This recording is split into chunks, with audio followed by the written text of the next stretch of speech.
How much should you let your young child use technology or sit in front of a screen each day? Is all screen time bad? What are some ways that you can effectively use technology with children?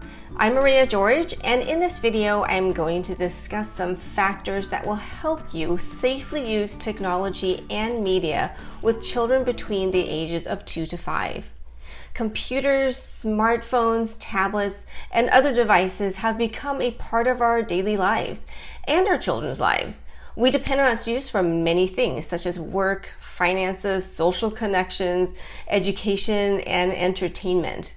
It's part of my day, from morning exercise videos on YouTube to teaching online to Netflix. I feel like I'm jumping from one screen to another all day long. But what about young children? When can a child use technology? Is it okay to let children spend time playing educational games and justify its use to learn things such as how to read or match numbers? Maybe. Consider the following 4 factors when determining the children's safe use of these devices: time, purpose, engagement, and environment. The first factor is time. How much time is safe? A common question that parents and caregivers ask is, how much time can a child safely spend in front of a screen each day? According to the American Association of Pediatrics, their recommendation since 2016 is for children under 18 months to avoid the use of screens. Children between 18 months to 2 years should still have no screen time by themselves. Instead, spend more time playing and interacting with others. Between the ages of 2 to 5, AAP suggests only 1 hour of technology use per day instead of the 2 hours that research shows is occurring. What about programs that are made for young children? That leads us into the purpose factor. Why have the child use the technology in the first place? The 4 main ways that adults can effectively use the technology with children include engagement. It means like doing something together along with the video, such as singing or dancing or exercising. Communication, FaceTiming grandparents or family. I know we did that a lot during the pandemic over Zoom. Education and learning, using programs, games, and videos to help children learn about certain subjects or skills, such as letter recognition or practicing math skills, should be just one of many other learning tools, such as books or writing materials, craft supplies, and toys. Creativity, using a video to learn how to make a craft and working on it together with a child. Over the pandemic, I learned how to make a cat bandana. Okay, maybe that wasn't really useful, but it was fun. But find something you and your child can do together. But just because your reason for using technology falls under one of these categories doesn't mean your child can spend more time in front of screens.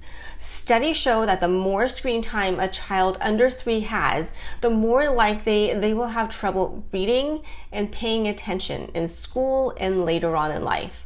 Also, the more screen time a child between 8 to 16 months uses, the lower their vocabulary, chances of language delays, and interference with good sleep. Let me know in the chat below if using technology has interfered with your own sleep. I know it has with mine when I'm not careful. The third factor is engagement. How is a child engaged with the technology? Are they passive receivers where they are just consuming content by watching shows that don't allow for imagination or participation? Or are they active participants where they can have meaningful experiences such as imitating dance moves, creating music, writing stories, or communicating with others? Limit passive engagement and use active engagement instead. The fourth factor to consider is the child's environment when using technology. Who is with the child? Are they being supervised? Where is the child? Are they alone in their room or sitting in a common room where adults or older siblings can look on and participate together, or in a school setting?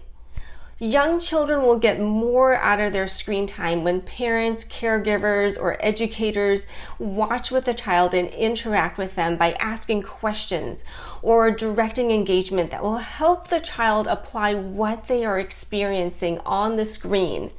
So safe use of technology includes not only providing purposeful, engaging, and directed use of devices, but also making sure that the child will not run health risks by becoming sedentary because of too much screen time.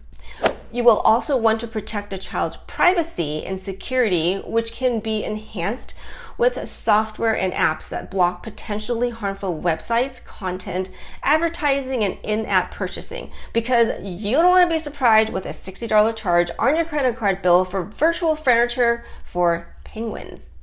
So go ahead and let your child use screens, but use it as one of your many tools to help and not as the main focus. Provide other ways for your child to develop physically, cognitively, socially, and emotionally outside of screen time, such as active play, taking walks, making crafts, biking, and other activities that exercise their body and mind. Take an assessment and be honest about the time and purpose that your child uses technology. Then make adjustments to balance other activities. Being involved and vigilant in your child's use of technology will help ensure proper and safe use of these devices. Let me know in the chat below other ideas you have that will help children be safe while using technology. If this video helped you, please hit that like button and then subscribe for future content on applying child development concepts. Watch these videos, other videos that I have posted about child development, and thank you for watching.